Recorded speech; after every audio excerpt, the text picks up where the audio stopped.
Overall, I think the PDL just continues to grow. The team that we played in the final at Calgary, we've never seen them before. One of the best PDL teams I've ever seen in history in my 22 years. And to know that there's that caliber of teams all over the country and we don't even get to play them says a lot about what's happening in the PDL. We continue to grow. We've added, I think, 16 new teams this year, which is really exciting. From a personal standpoint, we did everything that we really wanted to do on the field. Off the field, we've got a lot of ways we can improve, and we're working on that from a front office standpoint. But we're looking to repeat our championships and keep defending, and hopefully next month in January we'll have at least 5 to 8 of our guys drafted in MLS, and that's really what we're trying to do every year. It's really the only time in the year when all the organizations get together where we can have some social time, but also share a lot of our best practices. Because we're such a large organization throughout the country, we don't get to travel to the West Coast or down south a lot.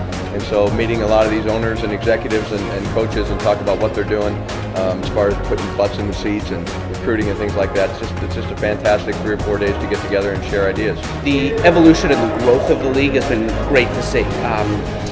Just like any other league, the positive trends are when low-end teams drop out and they're replaced ultimately by higher-end teams. So as I look back at my 4 years in the league, it's great to see the overall quality of franchises continue to rise on what seems like a yearly basis. So everything from raising minimum standards to the quality of play on the field to initiatives such as live streaming of games, all of those things combine to make this the obvious destination of choice for teams that value an inherently amateur experience, but with a path to professional soccer. And one of the great things about the PDL is the great range of reasons that people are involved in the league. So meeting other people from other markets and understanding how and why they do what they do in their markets is what I look forward to the most. I don't think the importance and the opportunity that the U.S. Open Cup provides to PDL teams can ever be overstated. We had the good fortune to actually host 2 USL teams last year. We upset Tulsa in a great event for our fans and had an amazing event a couple weeks later with San Antonio, who deserve all the credit for running a great franchise in the way that they do.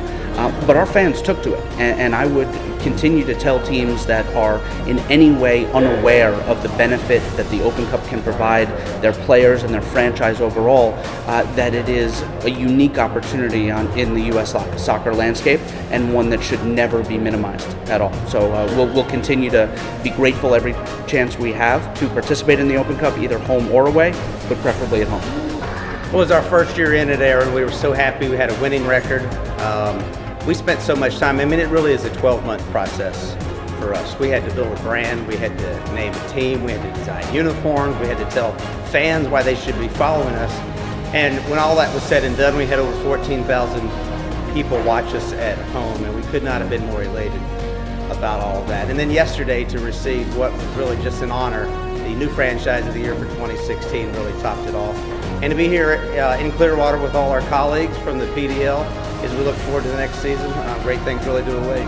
With the under-23s, we've had some good success. We've won a couple of Western Conference championships. We're still looking for that elusive national title. Hopefully that's this year. But things are good.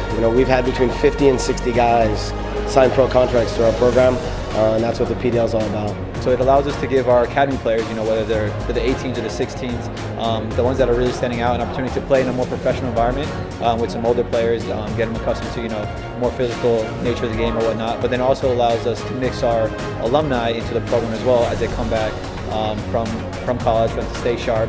And then, who knows? We are very close to Miami. You never know when you have former pros that are in and around the area. If they want to play with us, that'd be great. And all that's going to translate into experience, and that helps our players get a taste for that professional environment that they may experience if they're fortunate enough to go on and play the game. Well, it's a great way to finish out the year, really, because the season goes so quick. You compete with each other, you see some familiar faces.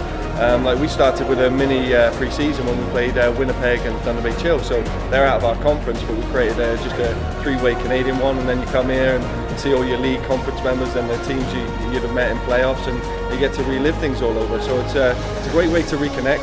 It's a great way to get excited for the year coming up and have a good time.